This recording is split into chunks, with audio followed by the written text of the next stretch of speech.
Hey, everybody. Welcome to the Back to Red podcast. I am your co-host, Tim. And I'm Nobe. How are you today, Nobe? I'm doing okay. How you doing? Good. It's been freezing here, dude. That you're not gonna get any sympathy from me whatsoever. It's like the first. Yeah. It's like, all right. So it's not cold, but it's like 60 degrees. Oh, and I was one of these northerners that were like, I'm not going to be cold when it's 60. It's freaking cold. You're a Sally, dude. It's like 30, 25 here. Yeah. I got my man card or my Midwestern card taken away today at work because I wore a sweater, and I was like, come on now. Well, for 60, that's kind of sad, dude. Yeah. It's all right, though. I mean, it'll get warmer tomorrow. Beard. You get that big beard, man. Got a lot of chest hair, too. You want to see? No, I don't want to see.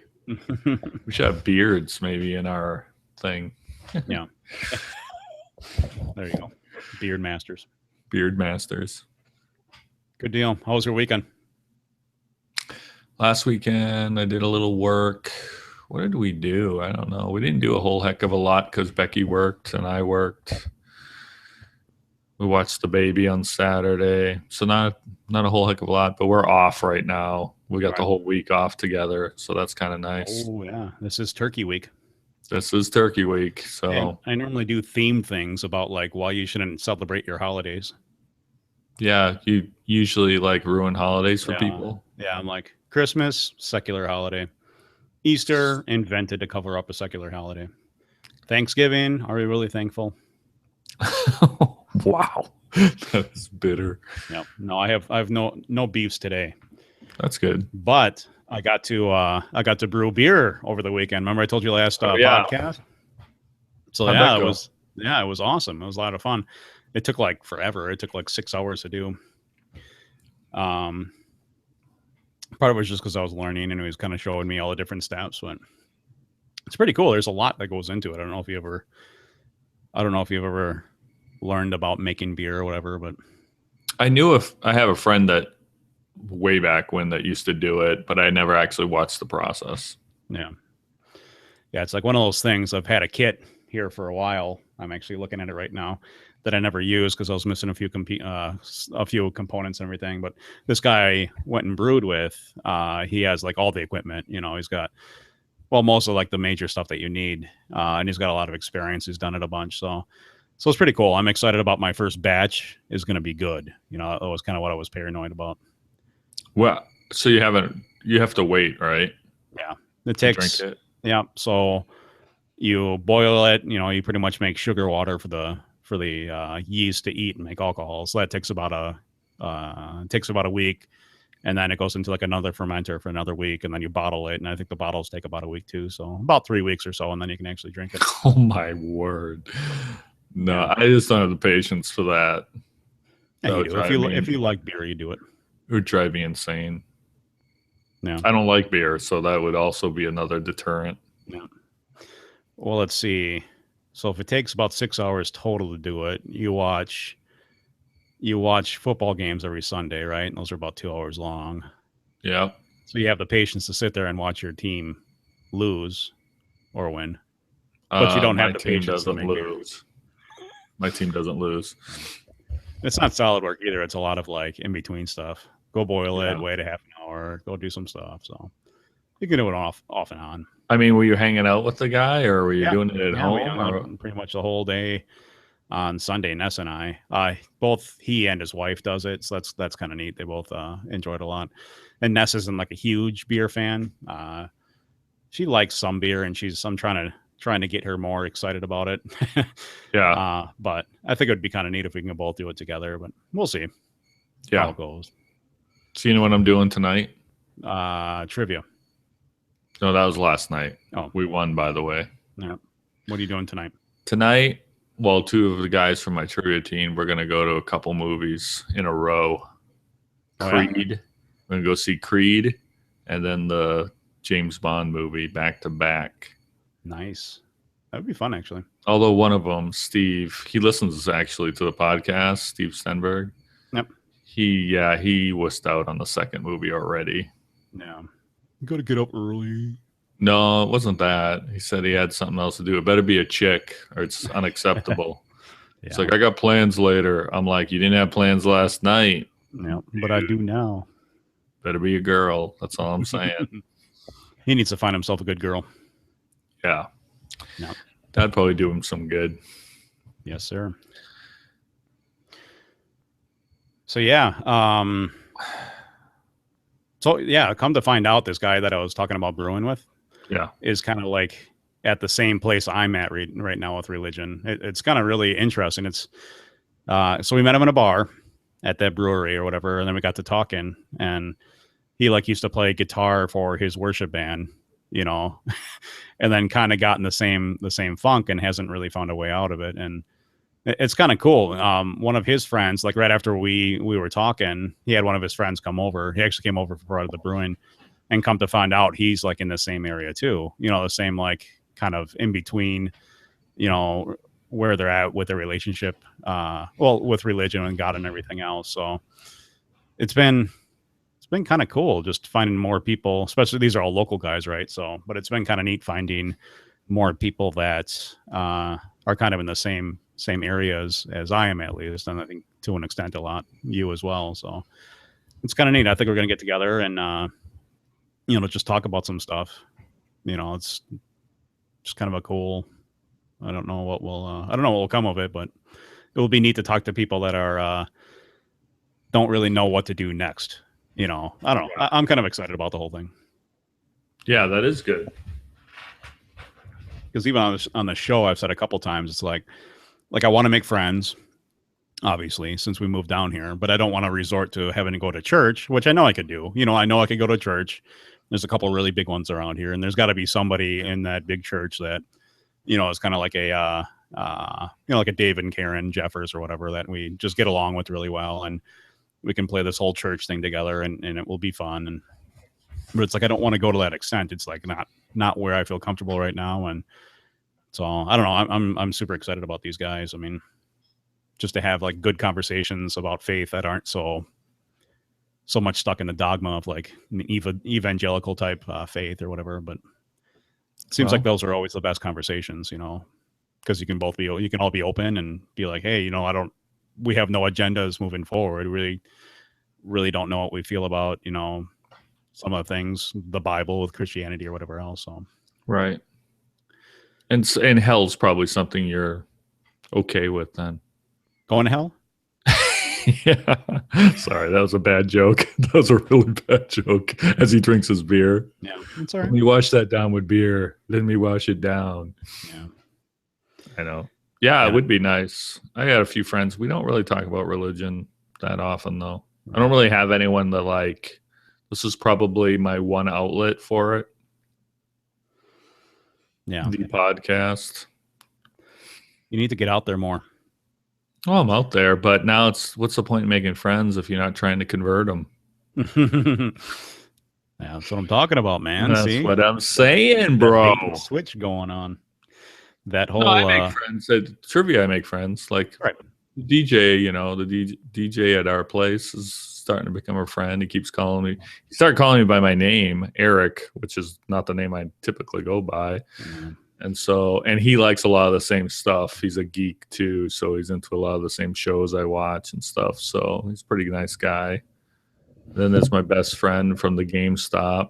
No, he would come into my convenience store, and then I went to the mall with Becky, and I saw he works at the GameStop. So now he's like my best friend, I say, even though I've only known him, and I just learned his name like last week. But whatever. Yep. You're making friends. That's good. I make friends, yeah.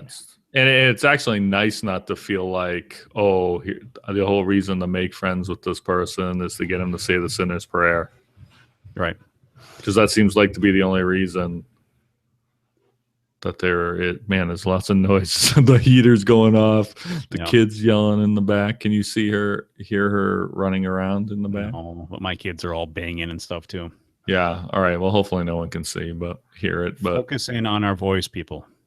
Don't pay Yes. attention to the distractions. Yeah. I mean, I guess I'm the only one distracted. If I hadn't said anything, maybe people wouldn't even known. But yeah, I'm making friends, relationships, other places. So yeah. So it's going to be kind of interesting. I didn't tell you this before we talked about what we talked about before this podcast here. yeah. But if you go to iTunes, Yeah. like there's a popularity meter for our different episodes. Yeah. And like our last 3 ones have been like more popular than any of our other podcasts. What are you talking about? Yeah, I don't know what that What's means. that means? I have no idea what that means. But maybe more people are starting to listen to us, which, well, I guess more on that later, which I don't know. I don't know what it means. I haven't seen I don't know what it means. Is it our most popular episodes or what? Well, that's what it says, but I have no idea. Like if you go on there and you go to iTunes, right? You go to our channel. Yeah. You see the little graphs. Like there's a little gray. You've seen it like when you go look at songs on iTunes. Like for a particular artist, like there'll be ones that have more of that little gray bar. Yeah, like they're more popular ones or whatever. Yeah. So I'd love to hear from you people if new people are listening that we haven't talked to. Hello. Yeah. There's nothing scary to talking to us, although it's kind of a problem now, what you're saying. Yeah. Are you going to make the announcement or what are you waiting for? No, we're going to talk about stop it. What? But the timing isn't right yet. You don't feel it right now? I don't feel it in my heart. We need to finish up. Nobody made me feel real bad last week. Why? Because I completely steamrolled your whole topic. Yeah. With the whole France thing. And I'm kind of hoping you don't think you won that too. I was thinking afterwards, I hope he doesn't think I still I now agree with him just because I see his point. I saw your point. That doesn't mean I didn't still think it was bad timing. Bad timing. Bad timing. So at any rate, from a couple weeks ago, we started talking about this whole Christian addiction idea. And what's the gist of Christian addiction? And this is from a book that Nobe, like somebody gave you, right? That you they found it in like one of the free boxes at the library. Well, oh boy, now you're asking me to go back to my original notes. I don't know what I did with those, but religious addiction would just be having a unhealthy. It's really boils down to control. When you're letting the church or you're letting a pastor or you're even letting the thought of God control your life way more than it should. And you have an unhealthy obsession with it. It's just like alcoholism or whatever. Or like drugs, like the same concept of like the addiction. So in other words, like it's not necessarily the high that people enjoy, right? It's just everything that comes with it, the physical addiction, everything else. Right. Kind of parallelism them with it's the same deal. I wrote a couple things here. One of the statements he writes is the disease of addiction tells us we have no choices. We believe we can't stop and we can't change, that there's nothing wrong with us. Others are causing the problem. A successful intervention, because I was looking at the intervention, whether natural or deliberate, shows us the pain we are in and allows us to see the possibility of change. In those moments of clarity, we see that we have choices. So a lot of times it's just like any other addiction. The biggest thing that made me think of it is I've always had a problem with the, you ever been to a church where they're like, you're nothing, you basically suck without Christ, right? Everything about you're broken. I always hated that phrase. Because even if you think about it, you're kind of shortchanging God on that too. So you're basically saying, I get the sin part of it, but aren't you saying that God's created something worthless and broken? You know what I'm saying? Yeah. And that's always bothered me. So a religious, someone that's addicted views themselves as less than, and their only identity and their only self-worth comes from in connection with God or the church or that kind of purpose. We're just talking about the friendship thing. It's the idea that our friendships are, there's kind of like a bait and switch to them. because we're on mission, but that makes us feel important because we're on this mission and we're doing it for the right reasons, you know? Right. So I would just, I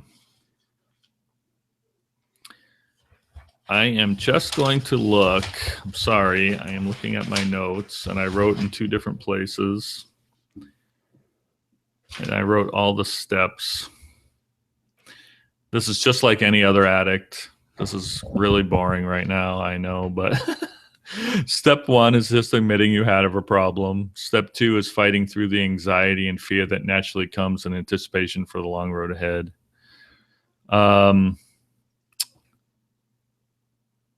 You know what? I don't want to do this. This is really boring. Do we have to keep going? No. I'm like, I honestly want to go like this. Yeah. The biggest thing I would say from the religious addiction is the problem is for most other addicts, they believe in a higher power. Mm-hmm. Well, the problem in religious addiction is that higher power is the problem rather than the solution. Yeah, definitely. That was the only thing I found interesting with it. Like, what do you do then? Right. Yeah, it's just kind of funny that you said step 1 was admitting that you have a problem. Yeah. And I think that is kind of the whole gist of it, right? Because a lot of times I think when you look at like a typical Christian, what do they do, right? They play Christian. So they go to church every Sunday. They could be in a small group. They could be like an usher in the church, or they might have some role. And then they go home on afterwards, and they go hang out with their Christian friends, you know, and then so essentially they never get outside of that bubble, you know. Mm-hmm. And I think they don't see it as a problem, which is definitely a problem, you know, and it is to an extent a lot of times, like you look at a drug, somebody that is involved in drugs, and that's what their life revolves around, you know, is their next high or the next way to get it or whatever. So I think the parallelism is pretty accurate. You know, I guess the questions I would like to have answered with that concept is like, what does it look like not to be addicted, but still be a Christian? Yeah. I mean, it does talk about later on, like you got to come to some, it's almost like you fight through the anxiety of trying to do it on your own because you've been depending on either the church or the pastor or God for so long. So you go through that anxiety and you deal with denial, like I don't really have a problem. And then you deal with, like they talk about, you start remembering back. Oh, I remember back to this experience, my spiritual experiences, And if you can get past that, and then start to realize that there are things that you can do to get yourself free, that it really does come down to some disciplines and some things that you have to do. Then later on it comes, okay, now how do you bring, and they call it a spiritual power because the God thing has such it's hard for an addict. Then there's a way to come back and go, okay, what are the things that make me go too far one way? For instance, if the religious addict might give a lot of money, you know, just give away all their money, you know. Mm-hmm. When do you realize what are the triggers that makes me do stuff like that? What makes me want to give my money to this televangelist or whatever, right? Once you figure that, what is it going to take for me to stop doing it? Okay. And how can my spiritual power work with me as a co-partner rather than the master servant ideal? Because that's what religion is. It's God tells you to do it, and you shut up. And if you don't like it, tough. Remember, Brian always says it's God's ball. Used to say God's ball, God's rules or something like that. Yeah. That's true, but that's dangerous, you know? And so it's how do you work as a partner with God, knowing he's your creator, he knows about you. How can you work and that you have value as his creation to make choices, to find the discipline, to do what's right. And once you find that balance, I think then you're on your way to getting past the addiction. Right. Does that make sense? Yeah. Look, it almost makes me wonder, you know, like caffeine is one of the most addictive drugs, you know, and I have a coffee like every single morning, one way or another. and people would say, well, you're addicted to that. And I'm like, no, I'm not. I can stop drinking it. But if I don't drink it, then I get a headache, right? And I'm sleepy and everything else. So over time, my body has like been dependent on it. But if you were to ask me, am I addicted to coffee? No, that's ridiculous, So maybe a good test for Christians with this is if they can step back from God, for a week, and what happens in their life. I mean, do they not have any more friends anymore? Are they miserable all day long? Can they not like think outside of the whole church bubble? Can they not, so in other words, if you pull away religion and Christianity, what does that do to you? And if it affects you to the extent that, like, I don't know, I think that's definitely going to be something that's telling, Oh yeah.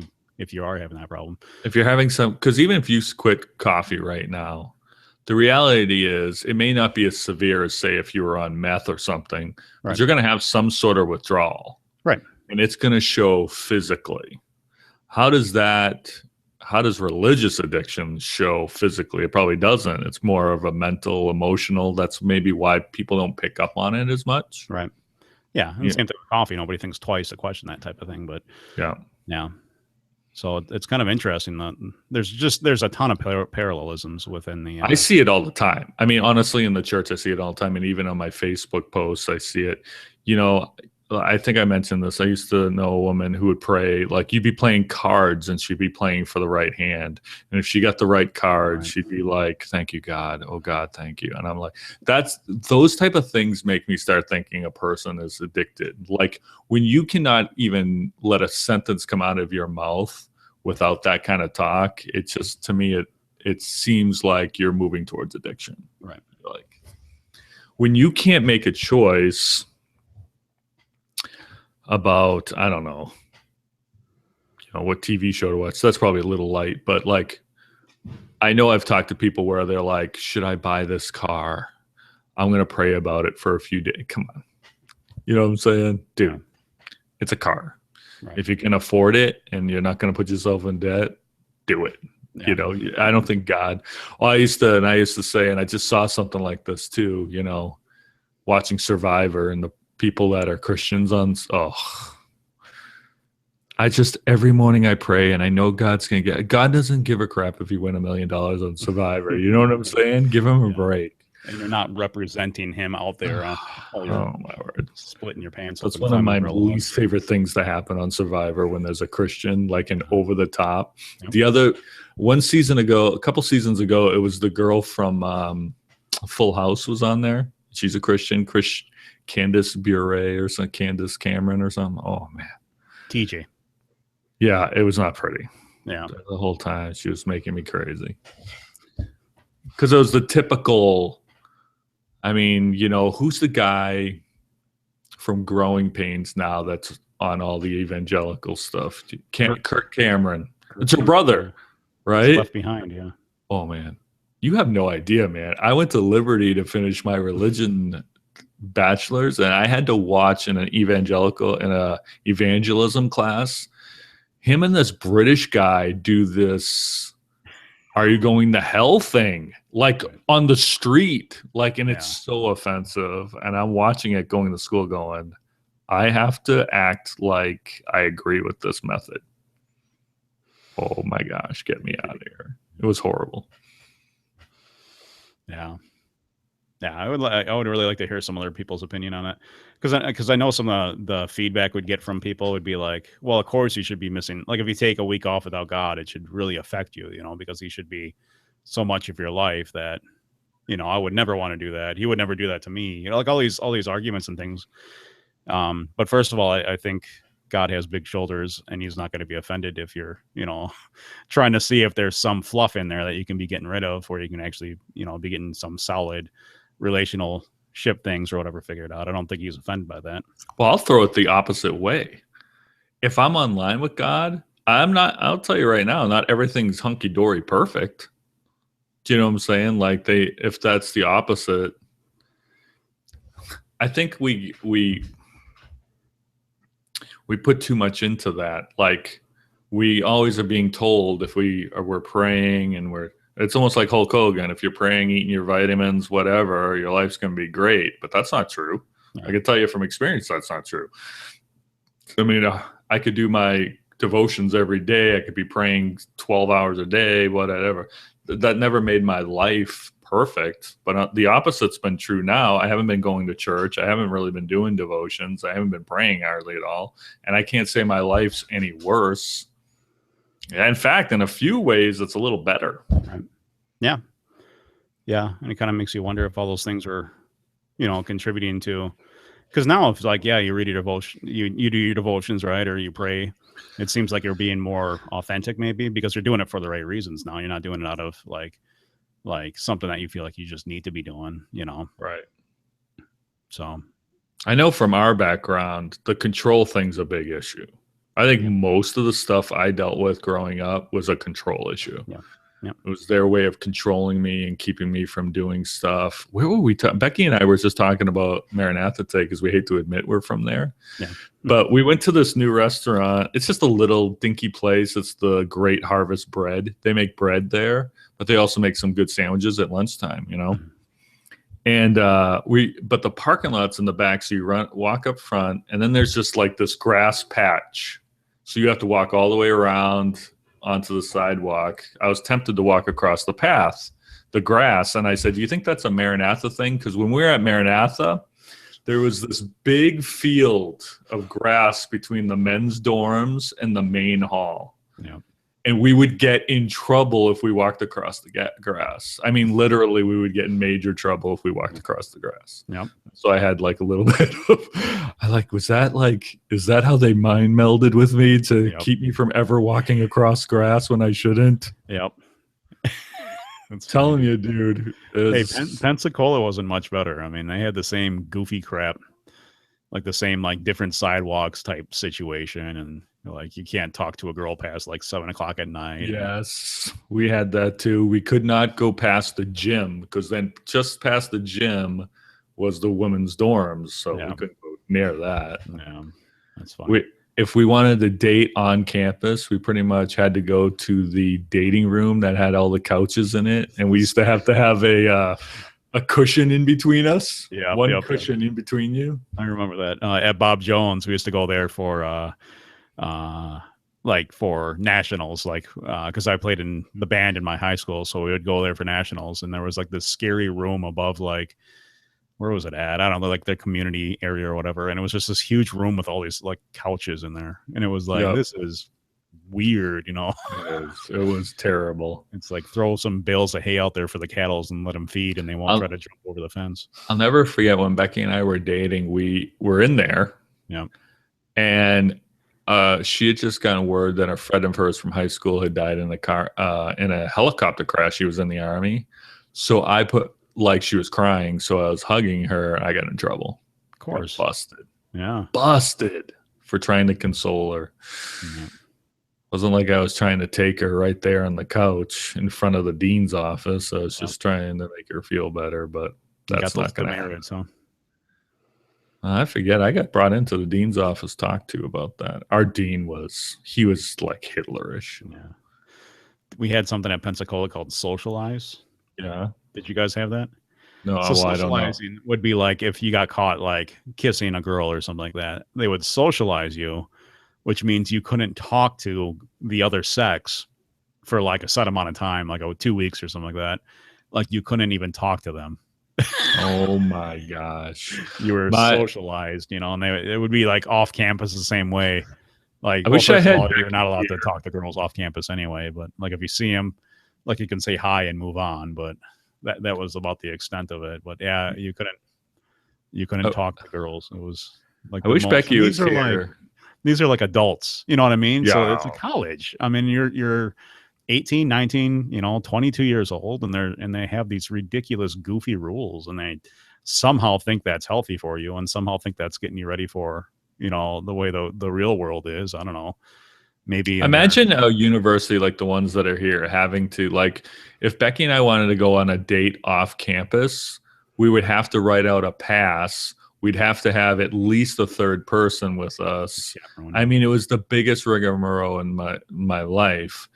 And then I remember Becky would tell you one of her biggest regrets is one of her close friends at college went out and they went to a movie theater with a boy and got kicked out of college for going to a movie together.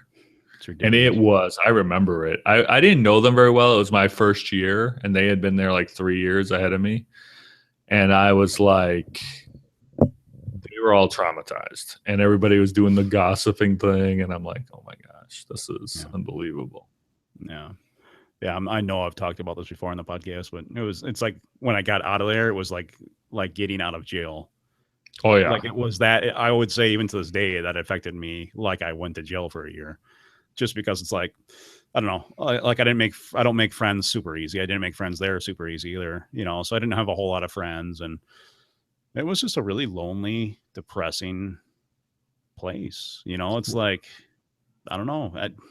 See, for me, it was like I grew up in my house. Like my mom and dad were not strict, right? So I pretty much could do a lot of what I wanted. I wasn't like off the reservation bad or anything. So when I came, I was always bucking it. Like it was always bothering me, Right. But most of the kids that go there are already pre-brainwashed. Yeah. So as long as if you're pre-brainwashed, you can handle it a little better than the people that have already that know what it's like on the other side. You know what I'm saying? Exactly. Because this whole came up because Becky's mom, who when we were on vacation this summer, I said to Becky's brother what a disaster, and she happened to hear it, how much I hated it, and she was just going off like, why would you say that? And I'm like, okay, I'm not going to get in an argument and ruin the vacation over this, but it was a nightmare. Yeah. And so she's always trying to say, hey, I just saw someone that was from Maranatha that's a nurse practitioner, and someone at the hospital wouldn't let her be their nurse practitioner because they saw where she went to school. Okay. She goes, well, I'm proud where I go. So if you need a new nurse practitioner, go ahead. And I'm like, oh, boy. No, I'm not proud. Yeah. I hate even telling people. We both said today, the only thing good that came out of Maranatha was Becky. Yeah. That was it. No, that's about it. And then an appreciation for how far like religion can go, to the, I don't know. Yeah. Isn't it true at Bob Jones? Your parents work at Bob Jones, right? Not anymore. My parents did work there. And then my dad got a different job. He might have got laid off because my dad was like some super smart guy that worked for like Motorola for 30 some years, and he was like a manager and just freaking smart guy. But he got laid off from Motorola and went to Bob Jones and was like this genius on campus, like way, way, way overqualified. And right. But anyway, I think he ended up getting laid off from there or something. He was pretty sure at Bob Jones, women aren't allowed to eat bananas without cutting them. Yeah. Because it's suggestive putting it in their mouth like that. It's wrong. Yeah, I'm just saying. I know. It's a little sexy. So whatever. Yep. All right. Well, so on to our big announcement. That was actually kind of a fun rabbit trail, actually. Yeah. There you go. If you guys are wondering about these schools, feel free to not ever send your kids to them because I will never talk to you again if you send a kid to a school like that.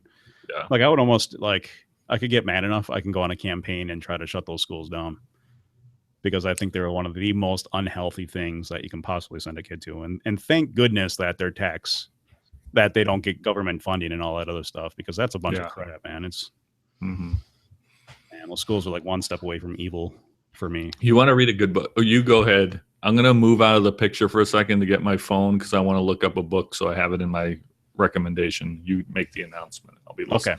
Okay. All right. Well, so the announcement is this will be our last Back to Red podcast. And there's been a couple things. I mean, when we first started doing this, like our name Back to Red, maybe a few people don't, maybe if you don't know from the beginning, but the idea with Back to Red is the red letters in the Bible, right? So getting back to what Jesus said, what did he mean? So our kind of goal was to try to reevaluate Christianity to see if to see how far it's come from those words in red in the Bible. And I think to an extent we kind of hit on that some of, throughout our podcast here. We've been doing it for about a year or so, but it just seems like maybe me more so than Nobe have kind of moved away from that direction, with where I'm at with Christianity and religion. And it doesn't really seem like a passion of mine necessarily anymore. And it's kind of like we were talking before the show, we were completely reversed when we started this. Nobe was more, I don't know if cynical is a word, maybe it's a word, towards the whole Christian faith and everything. And I was a little bit more gung-ho about it. So I guess throughout the year, I just I'm trying to step away from like one religion in particular and saying that this is the way to God. And I'm trying to step out of that. And like I was telling Nobe before, what I really want this podcast to be about is the space in between God and religion, so that space where maybe if you don't feel like Christianity is your thing, I like the guys I was talking to, the guy that I brewed with this weekend and his friend, were all kind of in that same area. And it was like this really weird thing that was happening. And it's like almost making me question how many other people are in this area. And like Jason, we had him on the show a couple weeks ago, and I would say he's squarely in this position, between the traditional, the idea of Christianity and kind of what we've known our whole life, and stepping back and trying to evaluate that, hopefully from like an outside opinion, get as close as we can to that. And Nobe now, I would say, I don't know how, with all that, like with what I just said, what do you have to add to that with your own personal? I don't think we talked about this a little bit last week, and then I kind of dropped it on him today. So, well, I don't think I'm as bad off as you are. I'm not. I don't think I'm. What's the word?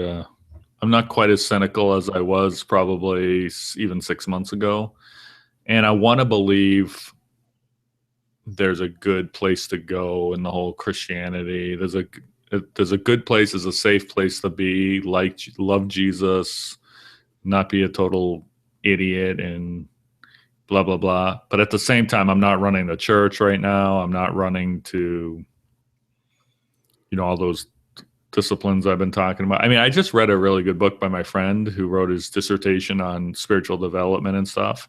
I was able to read it and not get, there was probably just one thing in the whole book I read that just annoyed me. But besides that, I can't think of what it is. I think it had something to do with it was the concept of like a dinner for 8, how 4 Christians invite 4 pre-Christians, he called them. And that's the only thing in the whole book that annoyed me, because it's like, okay, I don't like the us versus them thing. Like, so it's us, and then we ask 4 of them. What the heck? We're just humans, But anyways, so I'm getting to the place where I can read stuff, and I'm kind of dealing with God things in my head, but I'm not even close, probably ready to tipping my foot in there. Right. So I wouldn't say I'm agnostic. You think I'm probably closer to agnostic. Like if you put a continuum of Christians, like a scale from the most like cheesy. You have the conservative Christian on this side, voting for Bernie Sanders or whoever on this side, and agnostic on this side. For sure, I'm way over here, but I still think I'm in the red. Right. Back to red. No, I'm still in the red zone. Do you ever watch Price is Right? Yeah. Do you ever see the game where, like, it's just a meter? It's one of the boring games. I used to hate the boring games, but this is one of the boring games. And you'd have to, the thing goes up and up the price range, and then you have to stop it, and you're hoping it's in the red when the red comes up. That's kind of where I'm at. I'm in this red zone, but I am definitely. So did you tell them what the name of the podcast is going to be, or what? No, well, I don't know. We'll talk about that a little bit more. All right. Well, whatever. I'm close to agnostic, but I'm not. I'm way more. I definitely say I'm definitely in the progressive place. Right. Which to a conservative Christian is like, I'm practically agnostic, because Atheist. Practically, because holy cow, you're okay with homosexuals. You're what else? I don't know what else. You're voting liberal. Yeah. You believe in some kind of gun control, blah, blah, blah. You're freaking out there, Yeah. Chris just asked a question. He says, "There's nobody asking questions. Just turn it on." If you have a question to ask, Chris, you can definitely ask a question. Okay. Yeah.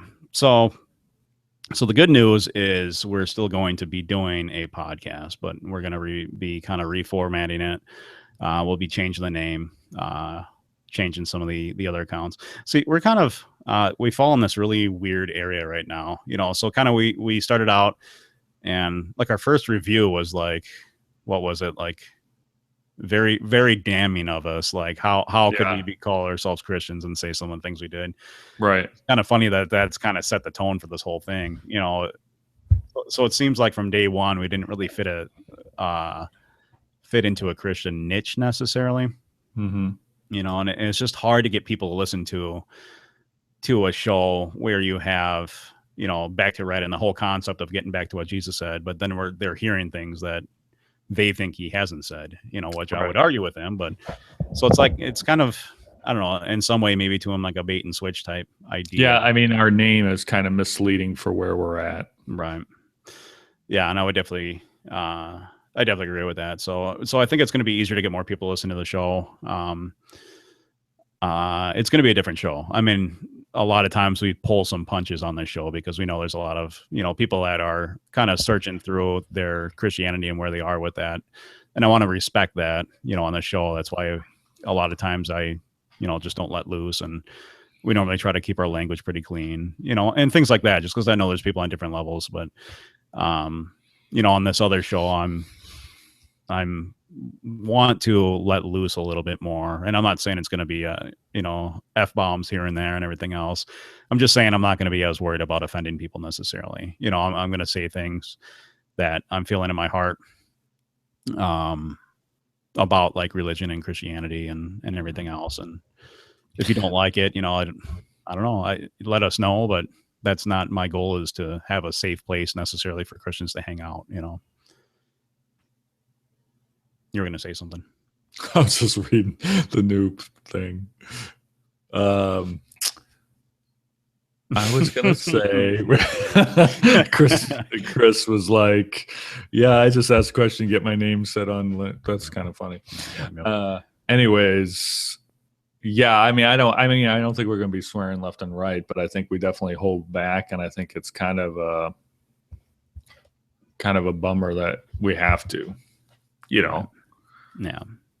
Like I said, what I really want to do is have a platform for, people of all religions. I mean, like Nobe and I were talking about, it would be really cool to get like, people from all different walks of life, like Muslims or, maybe some rabbis or something like that, other people that are offering other perspectives on God outside of the bubble of Christianity, and you can definitely, filter it through the eyes of Christianity, or you can try to understand that there's other religions out there that believe other things for other reasons, just as passionately as you believe about Christianity, and, try to get under the skin of that a little bit, or, you can stick with your other podcasts that may not challenge you. And it's up to you. I mean, it's going to be challenging, it's going to be. The other thing is too, I think this thing, we kind of went down because we were questioning so much a theology thing. And I don't think either one of us, that's our strong suit.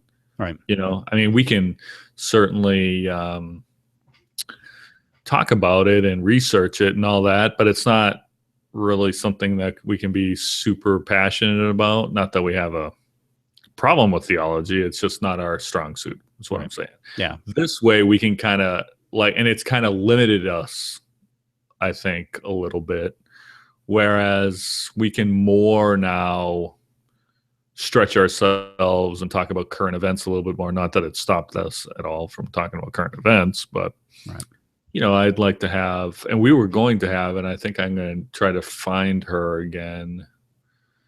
a girl that was had sent us some nice things, some nice letters about how we encouraged her and we were going to have her on because she is gay and she had been treated poorly by the church. I'd like to have her on. It'll give us an opportunity to have different people on, a different perspective, and I think it would help to have that third person. Anyways, it opens up possibilities more than I think we've been feeling very limited to what we have to do. Yeah, and there might be some episodes we don't even talk about religion issues. You Yeah. know? Like it's just nice to have that liberty, and like I said, I think it appeals to more people that I'm more like passionate in reaching out to. You know, just because I know what it feels like for me. It feels like alienation. It feels like there's nobody else out there that feels like me. You know, and it's like, is it an addiction? You know, what is it? I don't know. I feel like I've been liberated to some extent, but I kind of feel like crap in others. You know, so it's like. Right. I don't know. I'm kind of excited to see where this leads, you know. So, but so anyway, it will work. I'll probably actually take a couple weeks off. Nobe, we're kind of talking about this on the fly. We don't want too much time, like our 3 or 4 months before, you know, when we have the little hiatus. But I do want to kind of build up a little marketing to this, you know, and try to push it out there a little bit more and get people excited about it. You know, and kind of maybe look at some format issues with our shows and figure out if there's some other stuff we can do. But we'll have a new name. We'll have a new website. We'll have new social media and everything. Well, the Back to Red stuff will stay up indefinitely, you know, as far as our old episodes and everything. And you can definitely reach out to us on our social media and everything that we have. But we'll let you know through everything we have through our Facebook page, you know, what the new show is. And you can check out the first show, and you know, if you like it, tell people about it, just like you would any other show, you know. But we still, I mean, the fans and the people that have listened to the show that we've connected through with the last year, you guys are awesome. You know, you've definitely made this enjoyable. You know, you made it something that Nobe and I enjoy doing, and some of those friendships that we developed, you know, hopefully will carry over. But you know, I definitely want to thank everybody. Thank everybody that's contributed to our show through conversations, through everything else. You guys are awesome, and let's keep it going. But you know, hopefully be open-minded with us, and let's continue to grow. You know, I definitely think I hope the people that have been listening will follow us over and share. And hopefully it gives you the opportunity to speak and to be honest and not feel like you have to hold back because there's some kind of certain crowd happening here. It's kind of like I talk about the Barnes and Noble. It's kind of like I don't want to find myself in the Christian inspiration section. I'd like to find us in the spirituality section, maybe, or you know what I'm saying? Right. Something a little bit more general than, you know, Christian inspiration or, you know, theology or something like that. Something a little bit more open so more people would be interested in it. Right. No, that's actually a really good illustration. Like I don't want to be a book, where would you want us to show up, you know? Yeah, exactly. We're definitely not funny, so it can't be in the funny section. Yeah, exactly. We're definitely not orthodox enough, so it can't show up in the Christian living section. Yeah, we're definitely not pretty to look at, so we're not going to be in the porn section. Yeah. Not between, I'm just kidding. We won't be between Joyce Myers and Joel Olsen. No, I can't handle it. Yeah, won't be by Rob Bell because he can actually express what he's thinking. All right. So, do you got any recommendations? Because I have a few. Do I have any recommendations? We're finishing up the first season of The Flash, and it's actually pretty good. I wasn't like when it started, I had some cheesiness in there. I think I recommended it once in the show. But I think it's starting to get a little bit more interesting and not so cheesy. So we'll see. I like it. Second season's really good too. Okay. Yep. So have you got to the end of it yet? The first season? No. I think we're maybe a couple episodes until the end of the first season. So well, let me tell you what happens. What happens is it's over in a flash. Yeah, it is over in a flash. Yeah. So I've been watching a new show. Well, Netflix just made Daredevil, which is a superhero one, which I highly recommend Daredevil. It's super awesome. But then they came out with a new one called Jessica Jones. And she's not like a typical superhero. She's not in tights. She's not in whatever, like a typical superhero. She's kind of like, if you ever saw the movie with Will Smith, Hancock, he's kind of a drunk and stuff. She's like this, but she's like this for a reason. And I didn't know anything about her, or the background of her for Marvel. She is a Marvel superhero, so to speak.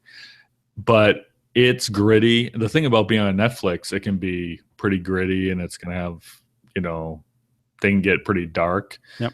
And the bad guy in it is really good. He's a former Doctor Who person. All right. And it's super good.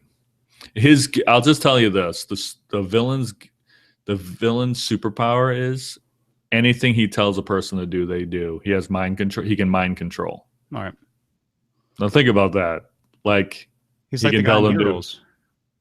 Well, I don't know. I'm not watching the new one yet. No, the old one. The creepy guy, like the Jack in the Box or whatever they called him. Oh, Siler? No, not Siler. It was like a big fat guy that can control. Anyway, Anyways, it's very good. Yeah. So I recommend it. I haven't finished it yet, but I'm close. I'm getting What close. was it called again? Jessica Jones. Jessica Jones. Have you seen all of Breaking Bad? Yes.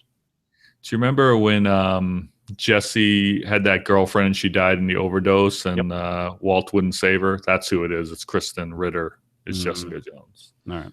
She's pretty good. Then the name of the book I read a while ago is called The Unlikely Disciple, A Sinner's Semester at America's Holiest University. Mm-hmm. I can't remember if he is an atheist. He might be an atheist, actually. And he went for a semester to Liberty University. All right. Super interesting book, like his perspective and how he saw. And it wasn't all bad either. You might expect him to go in there. There'd be certain things that he was like, I'm kind of surprised at this, da-da-da-da. But mostly it's, oh my gosh, what is? Like, I'm reading it and I'm like cringing at stuff. I can't handle it. So, but it's an interesting read if anyone wants to read it. Where does Liberty show up on the conservative scale when you compare it to like Bob Jones or? Well, it's less conservative than Bob Jones. That's what I thought. Maranatha. Yeah. That's what but like Bob Jones and Maranatha would not like Liberty. But at the same time, Liberty is very conservative. It's still on the conservative side. Yeah. And of course, it was Jerry Falwell's university, so it's very politically, a lot of political. Although they had Bernie Sanders there recently, so I don't know how that went. But yeah, I think I did see something about that. I mean, I finished my degree there, and way more open than my background, but still, the stuff we've been talking about would make their. Let's just go explicit right now. It would make their it makes their skin crawl. I'll just leave it at that. Yeah. So sweet. Any more recommendations? No, those two are good. All right. Well, good deal. If you want to talk about this episode, like I said, we'll still check the our social and everything here for the next couple of weeks. You can go to Facebook, which is where most of the action happens. Just go search for Back to Red, and we can let you in there. You can send us an email at comments@backtored.com. And Twitter is Back to Red PC. And you can also call and leave us a phone number. We may leave that same phone number because I don't know if I want to go set up a new Google Voice. But 608-618-1842 is that number. Do you have any parting comments there, Sir Nobe? No, I'm pretty thankful for everyone that joined us and has been a part of the group. I hope, I think some of you, it won't be, from what we've talked about, and we haven't really ironed out everything, it won't be something you'd want to go to, but others, I think you'll definitely enjoy it. And we're hoping that you can add to the conversation. Yep. Even if you don't think you will, come and keep an open mind and at least let us know what you like, what you don't like, and everything else. If you're out, you don't like it, no hard feelings. You can't handle the truth. Well, I don't know if it'll be truth, but yeah, if you don't like it, it's fine. Yeah, that will probably be the one topic we will never talk on. see, like that, for instance, like I'm not going to come and say things are truth and things aren't, Yeah. So I guess get used to that. But yep, it's been a blast. All right. All right, guys. Well, you take care. Take it easy. Catch you in a couple of weeks.